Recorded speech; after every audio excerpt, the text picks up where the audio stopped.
हर हर महादेव। भारत माता की जय हो। जय श्री राम।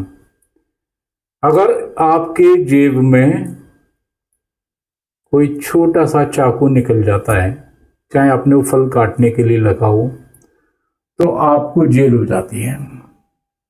अगर आप कहीं छोटी सी रिश्वत में या हेरा फेरी में पकड़े जाते हैं तो आपको जेल हो जाती है, कारावास हो जाता है और सालों साल आप पर मुकदमा चलता रहता है।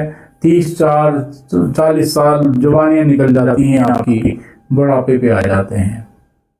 100 रुपए की आप पर रिश्वत का लांछन लग जाए तो जीवन आपका सलाखों के पीछे 53 साल 54 साल आप पीछे पूरी जवानियां आपने कारावास में निकाल दी। ऐसे बहुत सारे आपको उदाहरण मिल जाएंगे। लेकिन जब यही बात किसी राजनेता के ऊपर आती है तो फिर क्या होता है? क्यों वो छूटकर बाहर आकर अपना जीवन खुशी खुशी जी रहा होता है। जब वो पैरवी के लिए जाता है तो व्हील चेयर पे जाता है, बाहर आकर गुलछर्रे उड़ाता है, पार्टियां कर रहा होता है।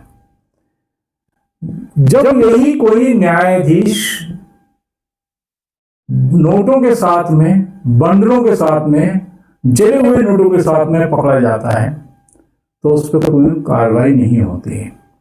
कहां है समानता का अधिकार? संविधान से ऊंचा इंसान कैसे हो गया? आम आदमी एक आम अदालत में और रसूख वाले दूसरी अदालत में, दो दो आपके मापदंड। क्यों? किस लिए? जब समानता का अधिकार है तो सब समान होना चाहिए ना। इसलिए ये छूट दी जाती है। कोई जवाब नहीं है। आप अपने देखेंगे कि न्याय के लिए लोग अपनी एड़ियां रगड़ रगड़ के मर जाते हैं, न्याय नहीं मिलता। फाइलों के ढेर पे ढेर लगे हैं, केस पे केस चल रहे हैं, 20 साल 30 साल 40 साल। लेकिन क्या किसी की भैंस चोरी हो गई? Supreme court. किसी के पानी नहीं आ रहा है? Supreme court. किसी को धार्मिक भावनाएं आहत हो गई? Supreme court. हाथों हाथ सुनवाई। जमानत चाहिए रसूख वाले को, सुप्रीम कोर्ट हाथों हाथ आपकी सुनवाई। दंगों का आरोपी फट से जमानत। लेकिन क्या ये सुविधा आम आदमी के लिए है? नहीं है ना। क्यों नहीं है? वो क्यों तारीख पे तारीख और सालों के इंतजार में बैठा रहता है?